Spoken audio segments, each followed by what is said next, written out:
Hello guys, कैसे हो? आशा करते हैं आप लोग बहुत अच्छे होंगे। और आज हम लोग पढ़ने वाले हैं इतिहास का ही एक बहुत अच्छा टॉपिक, जो टॉपिक लगभग हर परीक्षाओं में जिससे एक न एक क्वेश्चन जरूर बनता है। और डीएलएड फर्स्ट सेमेस्टर में ये तो है ही। तो आज हम लोग इसी प्यारे से टॉपिक को पढ़ने वाले हैं। और इस प्यारे से टॉपिक का क्या नाम है? इस प्यारे से टॉपिक का नाम है जैन धर्म। आज हम लोग ये पढ़ने वाले हैं जैन धर्म। जैन धर्म को पढ़ने वाले हैं कि जैन धर्म कब से आया और इसके प्रारंभकर्ता कौन थे, और इससे संबंधित जो क्वेश्चंस बनते हैं, अच्छी अच्छी बातें जो भी हैं, ये हम लोग पढ़ने वाले हैं। तो देखिए, जैन धर्म से संबंधित कुछ एक नंबर वाले क्वेश्चंस जो आते हैं उनको हम देख लेते हैं। तो पूछा जाता है जैन धर्म के संस्थापक कौन थे? संस्थापक कौन थे? जैन धर्म के संस्थापक कौन थे? तो जैन धर्म के संस्थापक का नाम क्या था? कौन थे वो? जैन धर्म के संस्थापक ऋषभदेव थे। ऋषभदेव थे वो। उन्होंने ही जैन धर्म की शुरुआत की थी। जैन धर्म का शुरुआत ऋषभदेव थे। इन्हें प्रथम तीर्थंकर भी कहा जाता है। प्रथम तीर्थकर भी कहा जाता है। जैन धर्म का प्रथम तीर्थकर कौन था? तो ऋषभदेव थे। ठीक है। इसके बाद से जैन धर्म के कई तीर्थंकर होते गए। जैन धर्म के कई तीर्थंकर हुए, लेकिन जिसमें से प्रथम जो तीर्थंकर थे ऋषभदेव थे, और 23वें तीर्थंकर जो थे ये कौन थे? 23वें तीर्थंकर कौन थे? 23वें तीर्थंकर महावीर स्वामी थे। 23वें तीर्थंकर जो थे महावीर स्वामी थे।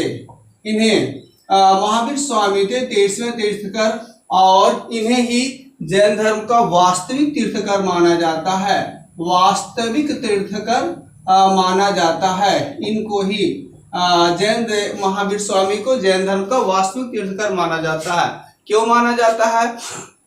क्योंकि इन्होंने ही जैन धर्म को एक तरह से कहा जाए तो सर्वश्रेष्ठ उपलब्धि दिया, और जैन धर्म के कई सिद्धांतों को प्रस्तुत किया। जैन धर्म के कई मूल अवधारणाओं को इन्होंने बताया। इसलिए जैन धर्म के वास्तविक संस्थापक महावीर स्वामी को ही माना जाता है। ऐसा महावीर स्वामी का जन्म कहाँ हुआ था? महावीर स्वामी का जन्म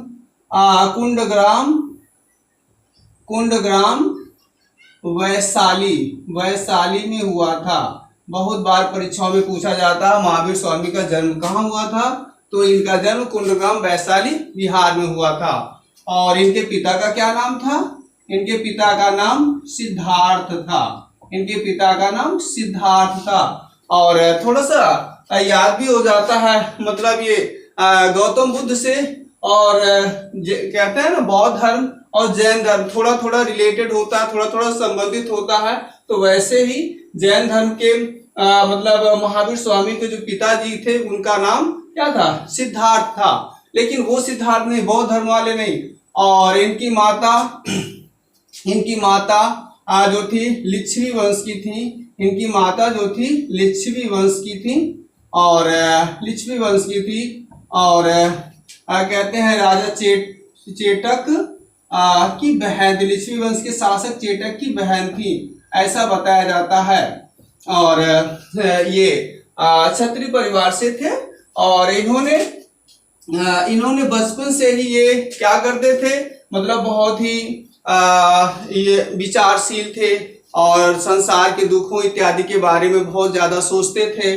और इस तरह से होता क्या है, इनका मन तो बचपन से ही साधना और योग में ही था। लेकिन 30 वर्ष की अवस्था में इनके पिता की मृत्यु हो जाने के कारण, माता पिता दोनों की मृत्यु हो जाने के कारण, ये महावीर स्वामी अपना घर त्याग देते हैं, गृह त्याग देते हैं। और गृह त्याग करके ये क्या कर लेते हैं? गृह त्याग करने के बाद से मतलब सत्य की खोज में, या संसार को दुखों से दूर करने के लिए निकल पड़ते हैं कि ऐसा कुछ किया जाए जिससे संसार को इस भवसागर से, दुखों से दूर किया जाए, ऐसा इसका कोई उपाय निकाला जाए। तो होता क्या है, ये कठोर साधना करते हैं, बहुत लंबी साधना करते हैं। 12 वर्ष के बाद इन्हें क्या होता है, ज्ञान की प्राप्ति हो जाती है। और ज्ञान की प्राप्ति हो जाने के बाद से ज्ञान की जब इन्हें प्राप्ति हो जाती है तो ये क्या कहलाते हैं, कैवल्य कहलाए। कैवल्य कहलाए मतलब कैवल्य कहलाए, या जिन भी कहते हैं, जिन भी कहा गया, जिन भी कहा गया। तो कैवल्य या जिन का क्या अर्थ था, कैवल्य का मतलब ये होता था जिस व्यक्ति को बहुत अधिक ज्ञान की प्राप्ति हो जाए, पूर्णतः ज्ञान जो हासिल कर लेता था उसे कैवल्य कहा जाता था।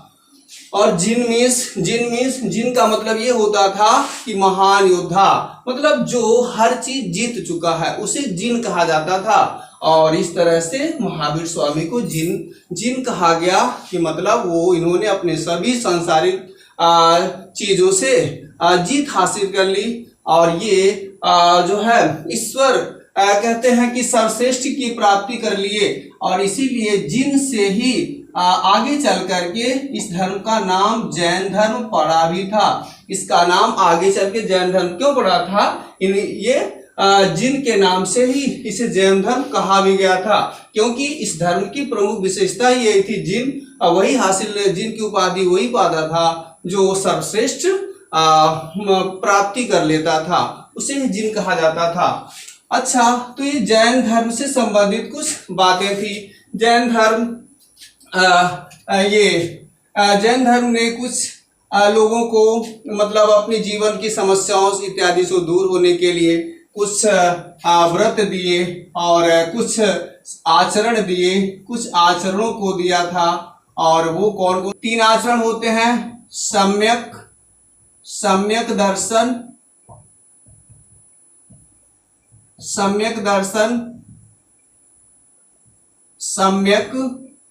सम्यक आचरण और सम्यक ज्ञान। ये सम्यक ज्ञान, ये 3 आचरण जैन धर्म ने दिया था, महावीर स्वामी ने दिया था। तो मतलब इन 3 आचरणों का पालन करना था। 3 आचरणों की सहायता से व्यक्ति को अपने जीवन को श्रेष्ठ बनाया जा सकता है। मतलब इन्होंने बोला पूर्णतः एक दर्शन हो, अपने धर्म की जो बातें हैं उनको पूरी तरह से मतलब लागू किया जाए, व्यक्ति उसका पालन करे। आचरण, सम्यक आचरण मतलब ये कि व्यक्ति अपने अंदर पूर्णतः जैनिज्म का जो आचरण है, इस आचरण को पूरी तरह से वो पालन करे और पूर्णतः ज्ञान हासिल करे। ये सब प्राप्त करके व्यक्ति कैवल्य को प्राप्त कर सकता है, सर्वश्रेष्ठ बन सकता है। जैन धर्म 5 महाव्रत को भी दिया था, इसके 5 महाव्रत भी थे। तो इन 5 महाव्रत की सहायता से जैन धर्म का जो जीवन उच्च कोटि का जीवन हासिल किया जा सकता है। और इस तरह से जैन धर्म की कुछ मान्यताएं भी थी, और उन मान्यताओं के आधार पर जैन धर्म प्रसिद्ध हुआ। और जैन धर्म को इसका प्रचार प्रसार होने के प्रमुख कारण इस समय के शासक भी हुआ करते थे। जैन धर्म की कुछ मान्यताएं क्या थी? ये मान्यताएं, जैन धर्म की मान्यताएं कौन कौन सी थी? पहला तो जैन धर्म ये अनिश्वरवाद ही था। अनिश्वरवाद था मतलब अनिश्वरवाद था। जैन धर्म अनिश्वरवाद था मतलब जैन धर्म को मानना था कि इस ब्रह्मांड में ईश्वर नहीं है, ईश्वर नाम की कोई शक्ति नहीं होती है। व्यक्ति का कर्म और व्यक्ति का जो कर्म है, इसी आधार पर सृष्टि एक अनंत और विस्तार है, और यहाँ पे कोई ईश्वर नहीं है, ईश्वर की रचना नहीं है, ऐसा जैन धर्म मानता है। और जैन धर्म ये भी मानता है स्यादवाद।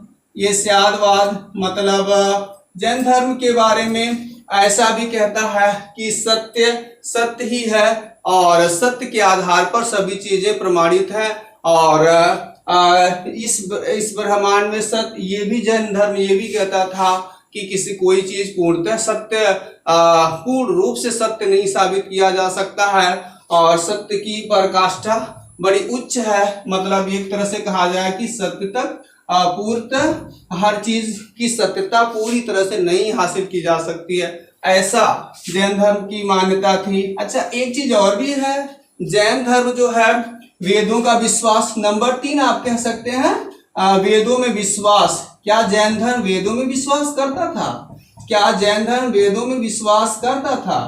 तो आप पाएंगे कि जैन धर्म वेदों में विश्वास नहीं करता था। जैन धर्म वेदों और कर्मकांड इत्यादि का पालन नहीं करता था, और जैन धर्म वेदों को नहीं मानता था। अच्छा, अगली बात जैन धर्म की मान्यताएं क्या थी? जैन धर्म की अगली मान्यता थी पुनर्जन्म पुनर्जन्म पुनर्जन्म तथा आत्मा आत्मा की परिकल्पना। ये इसे क्या कहते हैं? पुनर्जन्म या आत्मा की परिकल्पना।